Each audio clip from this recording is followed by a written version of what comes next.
वन्दामि देखो तो आयाहीनं पयाहीनं करेमि नमस्सामि सत्कारेमि सम्मानेमि कल्याणं मङ्गलं देवयं चेयं पज्वासामि मथेन वन्दामि नमो अरिहन्ताणं नमो सिद्धाणं नमो आयर्याणं नमो उवज्जायाणं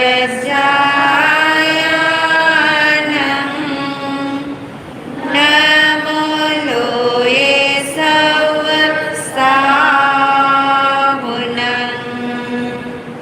एषो पञ्चनमोकारो सर्वपावपनाशनो मङ्गलानं च सर्वेसिं परमं हवै मङ्गलं मङ्गलानं च सर्वेसिं परमं हवै मङ्गलम्।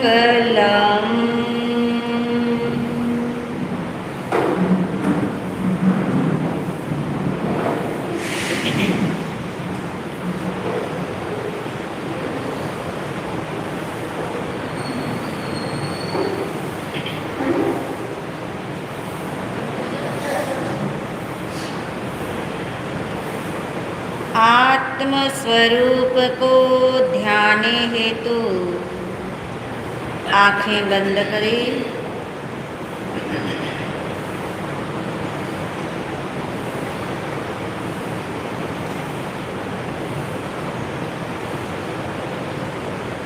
बहुत गहराई में अनुभव करें।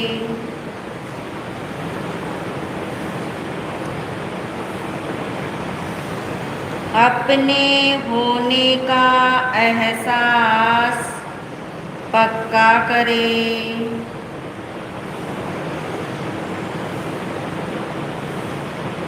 जागृति पूर्वक महसूस करें।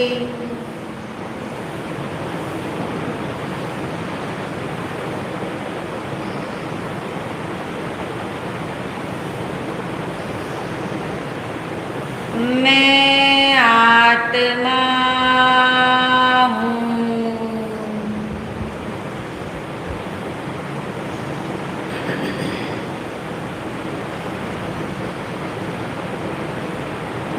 मैं आत्मा ही हूँ।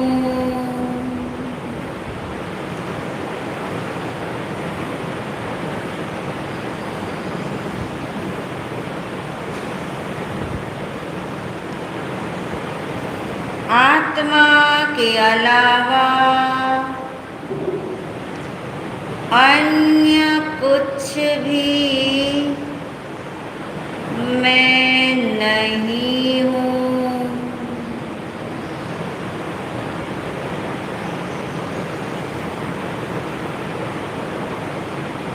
मैं शुद्ध आत्मा हूँ।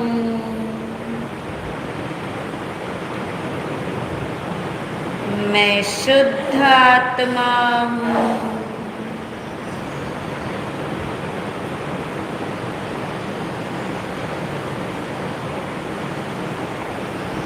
मैं आत्मा देहाकार दिखने पर भी ज्ञानाकार हूँ। जहाँ जहाँ ज्ञान है वहाँ वहाँ मैं हूँ।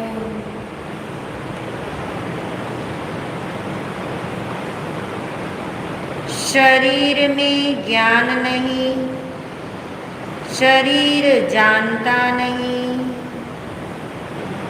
शरीर जिस मैटर से बना है वे पुद्गल परमाणु में भी ज्ञान नहीं।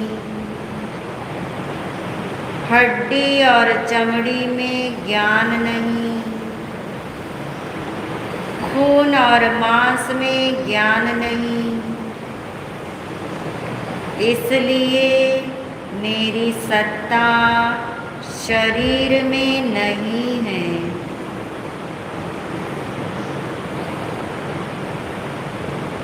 मैं आत्मा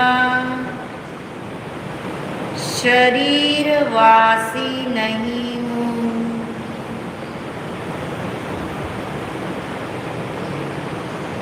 मैं अपने असंख्यात प्रदेशों में वास करता हूँ।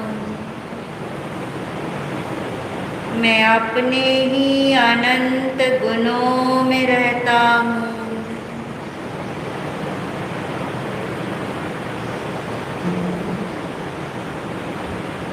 इसलिए मेरा जन्म नहीं, मेरा मृत्यु नहीं।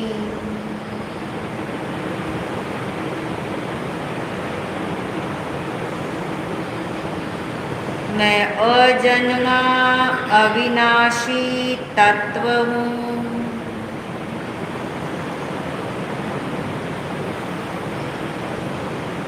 इस शरीर का एक भी परमाणु मेरा नहीं है, मुझ में नहीं है। मैं इन परमाणुओं के कारण भी नहीं हूँ।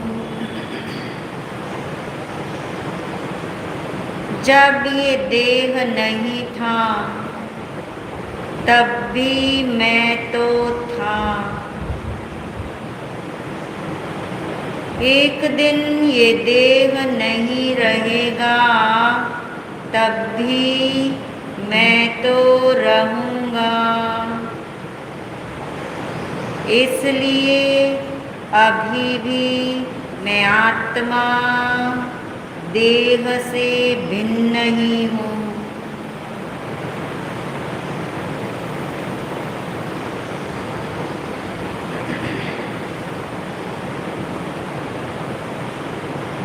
मैं अपने अनंत गुण प्रदेशों में ही रहता हूँ। यही मेरा वैभव है। मैं ही अनंत गुणों का घनपिंड हूँ। अनादि अनंत काल से अनंत शरीर को धारण किया और छोड़ा।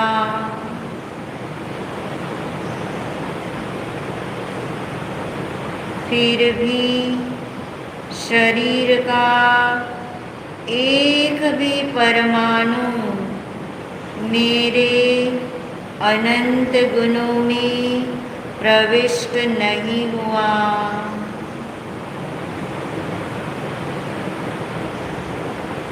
मेरा एक भी प्रदेश शरीर के परमाणु में प्रविष्ट नहीं हुआ।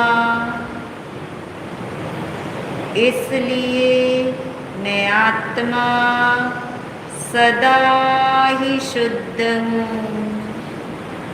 त्रिकाल शुद्ध हूँ, अनादि अनंत शुद्ध हूँ।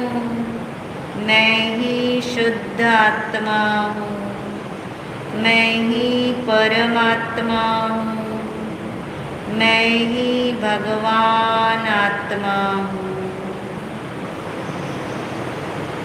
इस भाव से अपने को बारंबार भावित करे,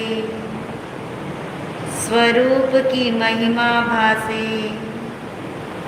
यही मैं हूँ, निर्णय पक्का होवे। आज तक सब कुछ जाना मगर मैं शुद्ध आत्मा हूँ, ये नहीं माना।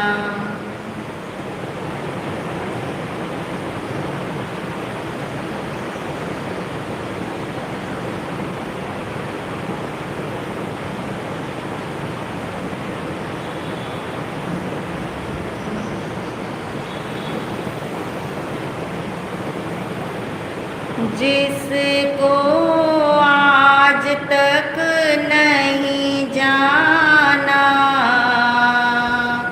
उसी का नाम है शुद्धात्मा। जिसको आज तक नहीं जाना उसी का नाम है शुद्धात्मा।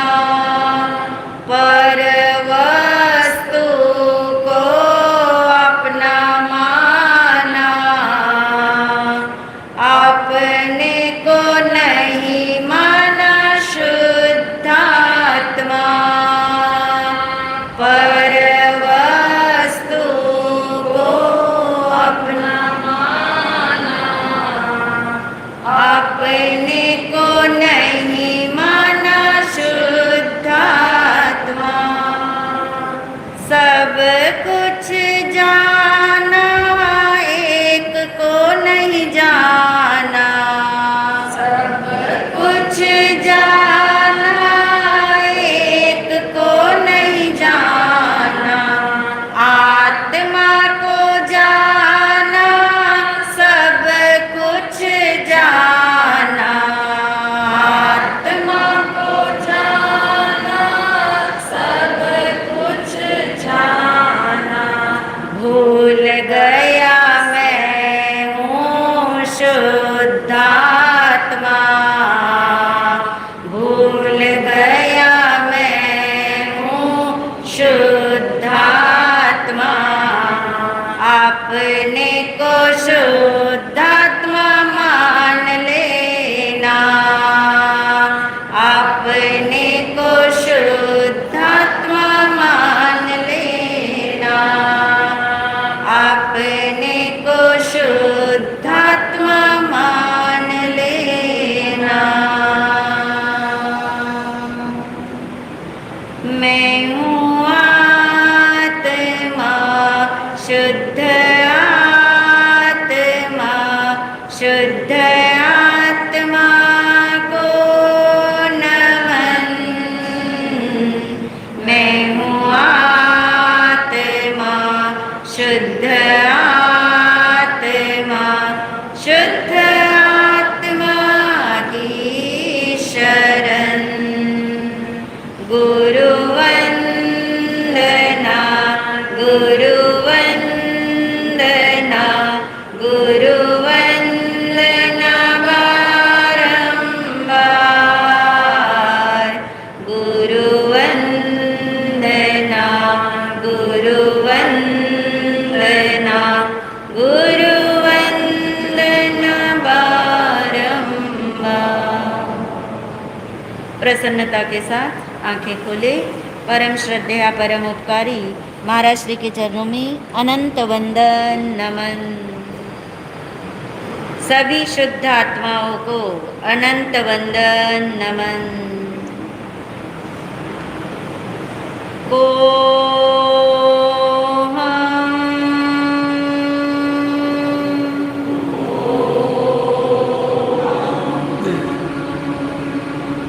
सो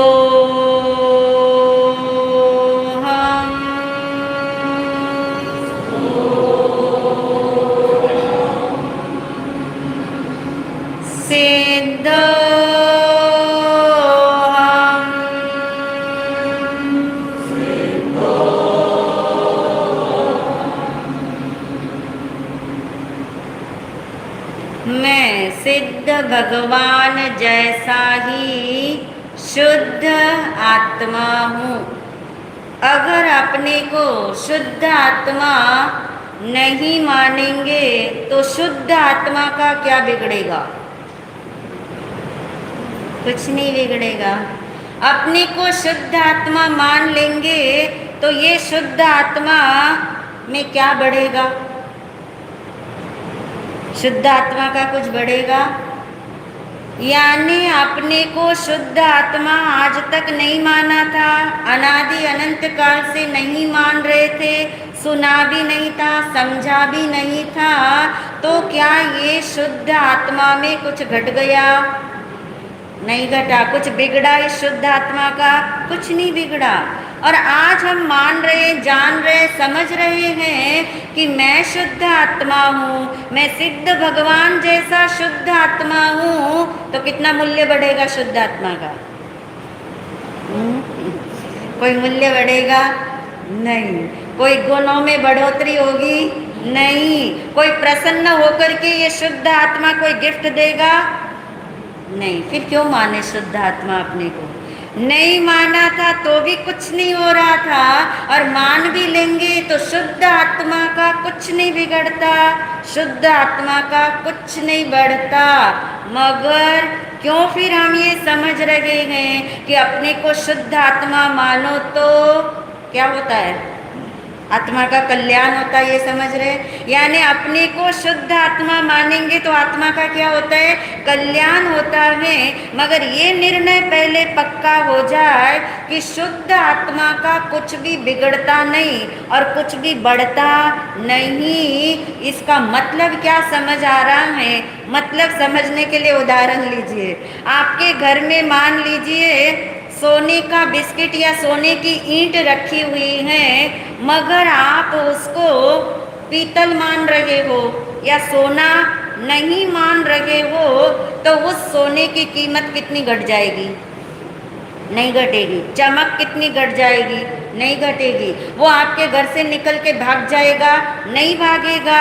यानी आपने सोने की ईंट को सोने का न मान के पीतल का माना, तो सोने की ईंट का क्या बिगड़ा? नहीं बिगड़ा ना। इसी तरह घटाओ। अनादि अनंत काल से मैंने आज तक अपने को शुद्ध आत्मा नहीं माना, तो शुद्ध आत्मा का कुछ नहीं बिगड़ा। अब दूसरा ले लो उदाहरण इसी के अंदर। यदि आपने अपने घर में रही हुई उस सोने की ईंट को सोना मान लिया, कितना मूल्य बढ़ा? कितना वेटेज बढ़ गया उसका? कितनी चमक बढ़ गई उसकी? नहीं बढ़ी। तो क्या अंतर आया? सोने की ईंट में कोई अंतर नहीं आया, उसके गुणों में कोई बदलाव नहीं आया, उसकी प्रॉपर्टी में कोई बदलाव नहीं आया, उसके मूल्य में कोई बदलाव नहीं आया। मगर फर्क किसको पड़ रहा है? मान्यता को। यानी जब ये माना था कि ये सोने की ईंट नहीं, ये किसकी है? पीतल की ईंट है, तो दरिद्रता को भोगा, दुख को भोगा। घर के अंदर इतना माल पड़ा है पर पता ही नहीं, पहचान ही नहीं, तो जीवन का रहन सहन, जीने की शैली सारी क्या हो गई?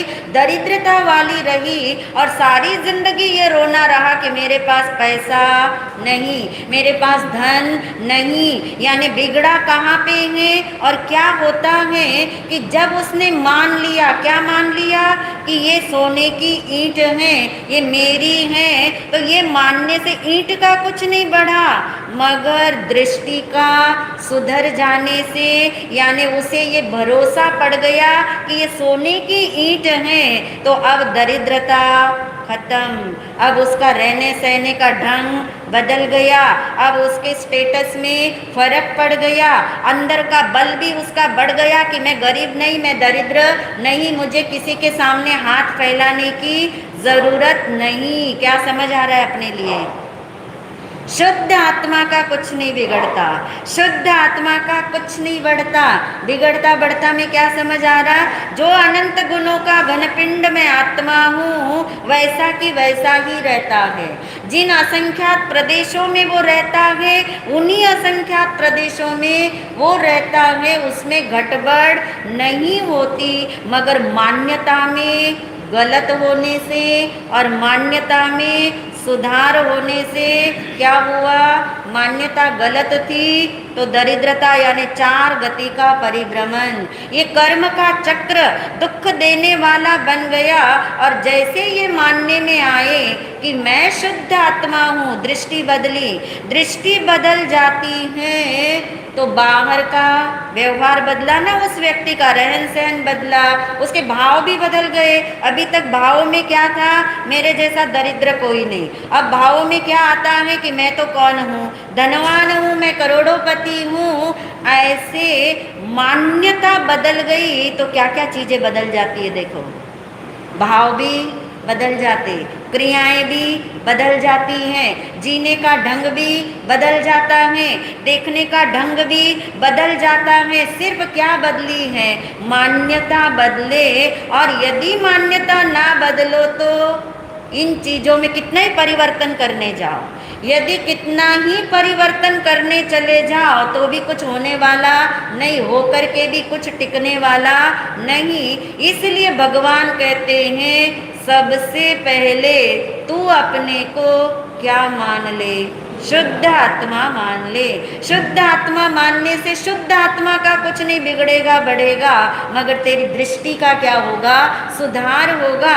और जैसी दृष्टि होगी वैसे ही क्या होंगे, भाव होंगे, और वैसी ही क्रियाएं जीवन में होती जाएगी। आप कोई भी उदाहरण से देख लो, एक बिल्ली को आप देखो, बिल्ली को आपने देखा होगा उसके मुंह में चूहा पकड़ते हुए, और बिल्ली को आपने देखा होगा अपने मुंह में अपना ही बच्चा पकड़ के इधर से उधर क्या करती है, ले जाती है। किसमें फर्क आ जाता है, क्रिया तो एक जैसी दिख रही, क्रिया एक जैसी दिख रही, मगर उसके भावों में पलटाव क्यों आ जाता है। बिल्ली अगर अपने को बिल्ली मानती है तो उसके भीतर चूहे को पकड़ के खाने का भाव आएगा ही आएगा, उसकी क्रिया, उसका एक्शन वैसे ही होएगा।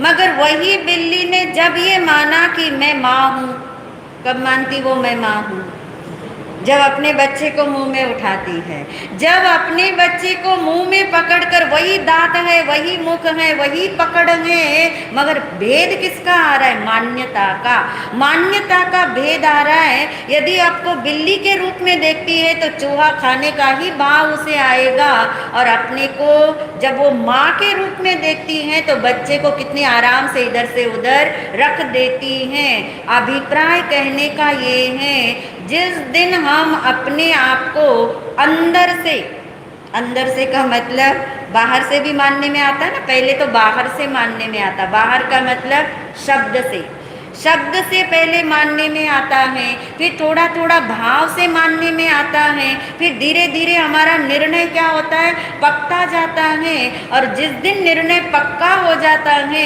उसी दिन आत्मदृष्टि खुल जाती है। निर्णय एक दिन में पक्का नहीं होता, कोई भी पत्थर एक चोट से कभी भी टूटता नहीं है, मगर एक चोट ऐसी आती है जब वो क्या होता है, टूट जाता है। यानी निरंतरता चाहिए।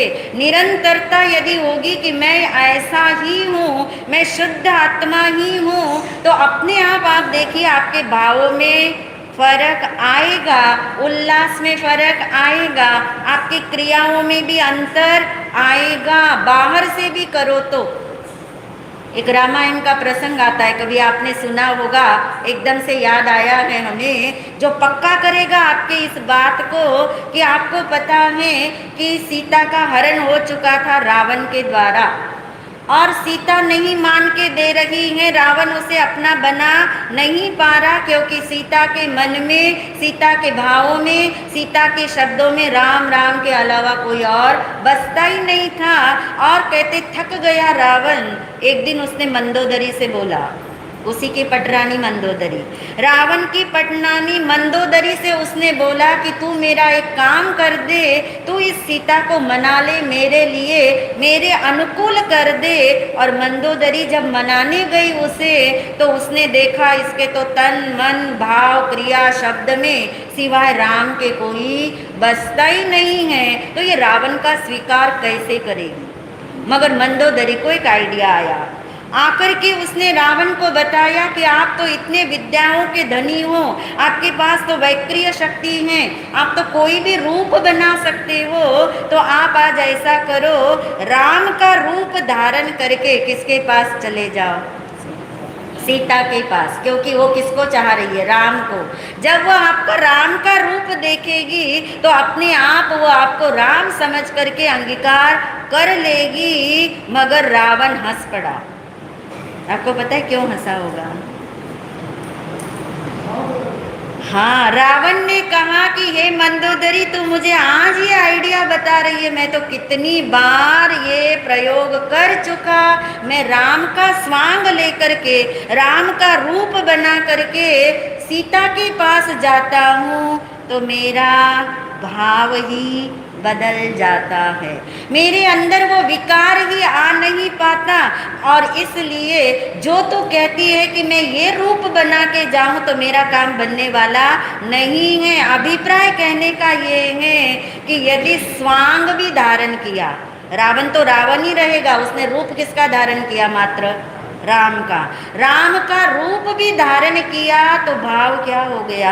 पलट गया। क्रिया क्या हो गई? पलट गई। और यदि वो रावण राम है नहीं, मगर यहाँ तो त्रिकाल, ये शुद्ध आत्मा ही है। अगर इसे शब्दों से भी स्वीकार करोगे, भाव से भी स्वीकार करोगे, मान्यता से भी स्वीकार करोगे, तो विकारों से मुक्ति हुए बिना रहेगी नहीं। ऐसी महिमा किसकी है? इस शुद्ध आत्मा की है। ऐसी महिमा भीतर में आए तो निर्णय भी पक्का रहेगा, निर्णय भी पक्का हो जाएगा। इसी बात को हम समझ रहे थे कि मैं शुद्ध आत्मा हूँ, इसका निर्णय हमारा पक्का हो, दृष्टि हमारी बदल जाए। मगर हमारी प्रॉब्लम कहाँ चलती है? दृष्टि बंधी हुई है। किससे? किससे बंधी है हमारी दृष्टि? परिवार से बंधी है दृष्टि। किससे बंधी है? दृष्टि बंधी है कर्म के चक्र से। कर्म चक्र बोलो तो सारे आ जाएंगे, भाव कर्म भी आ जाएंगे, कर्मोदय भी आ जाएगा, नो कर्म भी आ जाएगा, द्रव्य कर्म भी आ जाएंगे। हमारी दृष्टि उलझी रहती है जो दिखता है उसमें, और जो वाकई में है उसको हम वैसा नहीं मान पाते। और इसका निर्णय करने के लिए हमने कर्म चक्र के द्वारा इस शुद्ध आत्मा का निर्णय कर रहे थे कि चाहे ये आत्मा कर्म चक्र के संयोग में घूमता हुआ दिखाई दे रहा है आपको, वाकई नहीं कि घूम रहा है, अब नहीं, अब तो दिखाई दे रहा है, घूमता हुआ दिखाई दे रहा। क्यों दिखाई दे रहा? क्योंकि घूमना आत्मा का स्वभाव नहीं है। घूमना आत्मा का स्वभाव क्यों नहीं है? क्योंकि आत्मा का स्वभाव तो ध्रुव है, आत्मा का स्वभाव स्थिर है। घूमना स्वभाव होता तो एक भी आत्मा को कभी भी सिद्धालय में टिकाव नहीं मिल सकता, यानी स्वभाव का कभी अभाव होता नहीं है। और दूसरा निर्णय हम कर रहे थे जो आपको याद होगा, कौन सा था? दोनों अलग है। कौन दोनों? कर्म चक्र और आत्मा दोनों अलग हैं। जैसे वो घूमता हुआ चक्र और वो आदमी दोनों क्या हैं? अलग अलग हैं। और ये दोनों अलग अलग हैं, ये किसके भरोसे पे मान रहे हैं हम? क्योंकि दोनों का एग्जिस्टेंस, दोनों की सत्ता क्या है? भिन्न भिन्न है, अलग अलग हैं। यदि ये अलग अलग नहीं होते तो कभी भी अलग अलग हो नहीं सकते थे। दोनों की सत्ता किस लिए अलग अलग है? क्यों माने सत्ता को अलग? कैसे माने? सत्ता यानी अस्तित्व। दोनों के अस्तित्व को अलग अलग किस लॉजिक से माने? सिर्फ दिखाई दे रहा है तो दिखाई देने वाला तो कभी भी क्या होता है? बदल जाता है। तो भगवान ने बहुत सुंदर बात बताई कि दोनों की सत्ता किस लिए अलग अलग है। दो उदाहरण आपने याद रखे हुए ना, तेल और पानी का, और दूसरा कौन सा था? काई और पानी का। यानी तेल और पानी एक साथ रहते हैं, एक ही प्रदेश में रह रहे, एक साथ दिख रहे हैं, फिर भी आपको पक्का भरोसा है कि तेल तेल है और पानी पानी है। और उस पानी को आप क्या कहते हो? तेल वाला पानी, ऐसा भी कह देते हो। यानी तेल वाला पानी है मगर पानी तेल नहीं है और तेल पानी नहीं है। आत्मा कर्म वाला दिखाई दे रहा है, राग द्वेष वाला दिखाई दे रहा है, मगर आत्मा अलग है, कर्म अलग है, राग द्वेष अलग है, आत्मा अलग है। दूसरा काई और पानी का भी उदाहरण हमने लिया था कि ऊपर ऊपर ही है, अंदर में प्रविष्ट नहीं हुआ। कौन? विकार। काई तो बाहर की बात, अंदर की बात में क्या लोगे? विकार है, कषाय है, राग द्वेष है, ये है मगर आत्मा के ऊपर ऊपर ही तैर रहे हैं, अंदर में गए नहीं हैं। जो अंदर में गया नहीं है उसको अंदर से निकालना पड़ेगा, नहीं निकालना पड़ेगा। जो ऊपर ऊपर ही है वो एक दिन कहाँ हो जाएगा? बाहर हो जाएगा, क्योंकि वो कहाँ से आया है? बाहर से आया है। ये निष्ठा में बैठे तो समझ आएगा कि दोनों की सत्ता यानी दोनों का अस्तित्व, तेल और पानी का अस्तित्व भी कैसा है? अलग अलग है। और कोई आपको ये बोले कि हम नहीं मानते, हम इस बात को नहीं मानते कि तेल अलग है और पानी अलग है, तो आप उसको क्या लॉजिक से समझा सकते हो?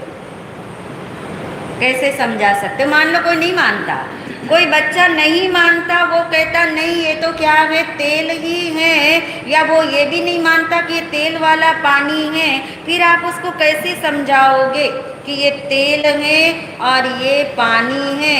वैसा ही हमें यहाँ पे समझना होगा।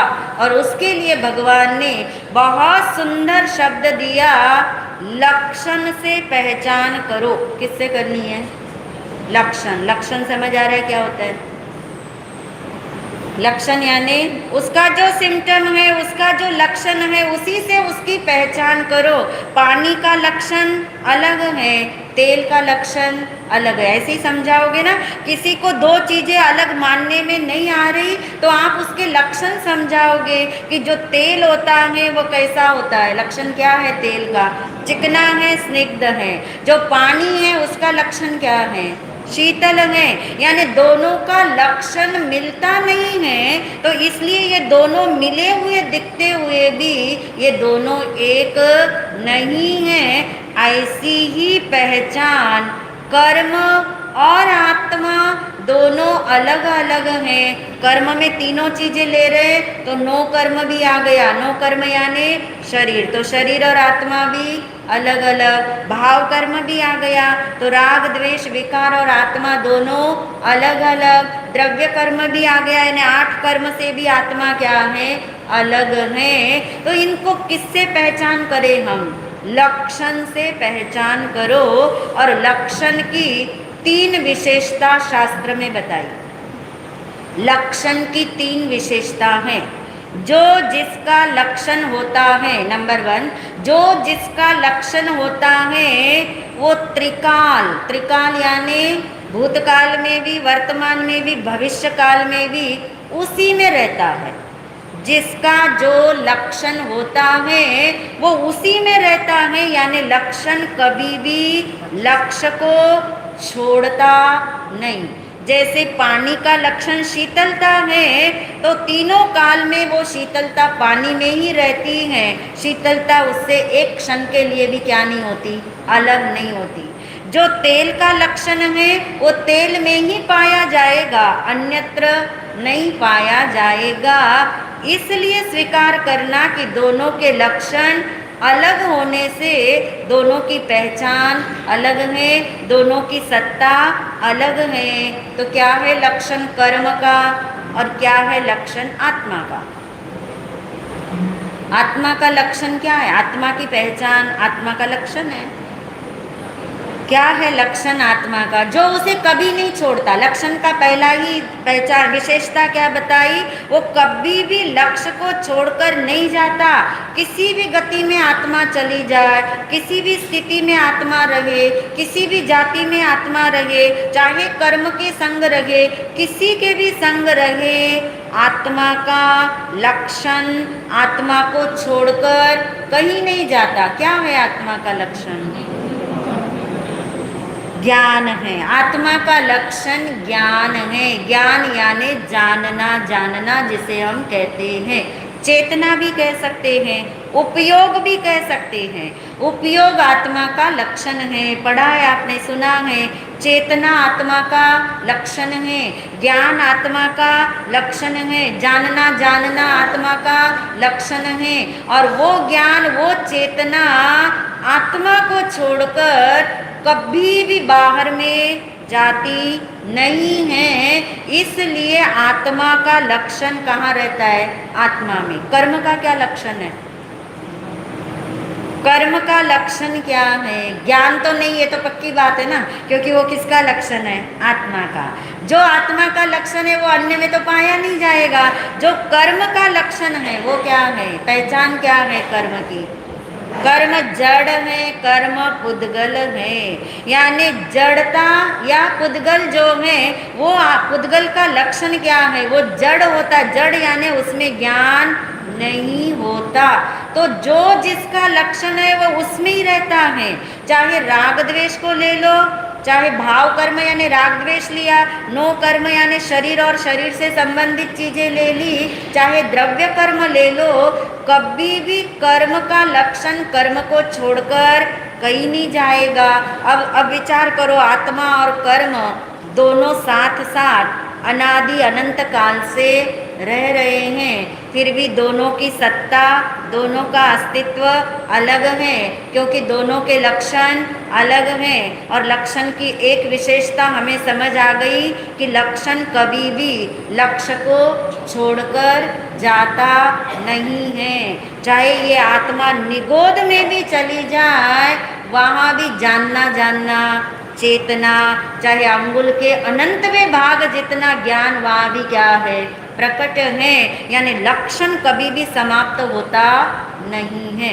और कर्म चाहे कहीं भी रहे, पुद्गल चाहे कहीं भी रहे, उसके पास कभी भी ज्ञान आने वाला नहीं, वो जानने वाला नहीं, उसके पास चेतना नहीं।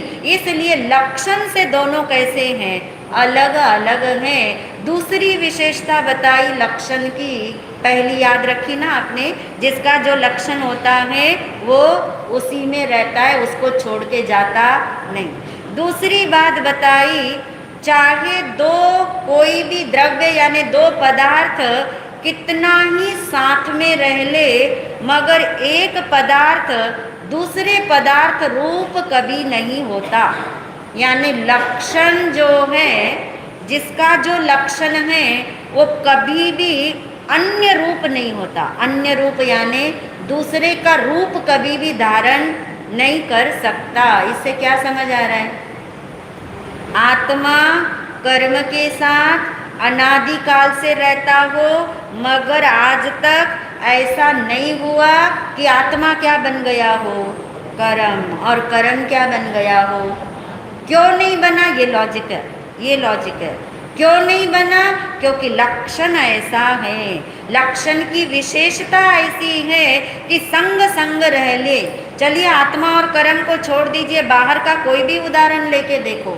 आपने सोना और चांदी दोनों को मिक्स करके बिल्कुल एक तार बना करके एक डिब्बी में रख लिया, कितने सालों के बाद सोना चांदी बनेगा और चांदी सोना बन जाएगा?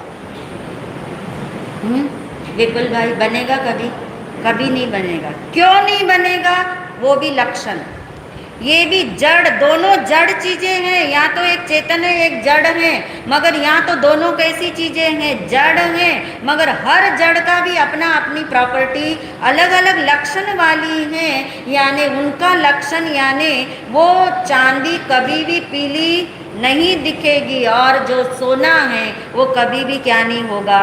सफेद नहीं होगा। ऐसे क्यों नहीं होगा? क्योंकि लक्षण अन्य रूप नहीं होता। जिसका जो लक्षण है वो उसी में रहता है। जैसे सभी आत्माओं का लक्षण ज्ञान है, चेतना, आपकी आत्मा का भी, हमारी आत्मा का भी, सिद्ध भगवान का भी, मगर मेरा लक्षण मुझ में रहेगा, आपका लक्षण आप में रहेगा। चाहे दो आत्मा भी, अनंत आत्मा सिद्धालय में साथ साथ हैं, मगर सबका अपना अपना केवल ज्ञान है, सबका अपना अपना अस्तित्व है, सबका लक्षण अपने में ही रहता है, वो कभी भी अन्य रूप भी होता नहीं है। और नंबर 3 की बात बताई विशेषता लक्षण की, कि जिसका जो लक्षण होता है वह उसकी हर अवस्था में पाया जाता। अवस्था यानी कोई भी हालत हो उसकी, कोई भी दशा हो उसकी, किसी भी काल में उसको रख दो। सोने को यदि आप छठे काल के अंदर ले जाओ, छठे आरे के अंदर ले जाओ, तब भी सोना तो क्या रहेगा ना, सोना ही रहेगा। यानी उस सोने से आपने चाहे चूड़िया बना लो, चाहे और कुछ चीज बना लो, तब भी सोना तो क्या रहेगा, हर हाल में, हर अवस्था में उसका लक्षण वैसा ही रहेगा। आत्मा चाहे मनुष्य के रूप में दिखाई दे रही है, कल को नरक के रूप में दिखाई दे जाए, मगर आत्मा का लक्षण किसी भी अवस्था के अंदर बदलने वाला नहीं है। इसलिए ये निर्णय करना, क्या निर्णय करने चले थे, भूल गए? निर्णय क्या करने चले थे? दोनों अलग अलग है। दो कौन? कर्म और आत्मा। कर्म में तीनों चीजें लेना, दोनों अलग अलग हैं, मगर अलग अलग मानने से क्या होने वाला है, क्या बेनिफिट मिलेगा, वो जब हमें समझ में आएगा तब ये हमें अलगाव भी समझ आएगा और निर्णय हमारा अवश्य पक्का होगा। इन्हीं भावों के साथ ओम शांति।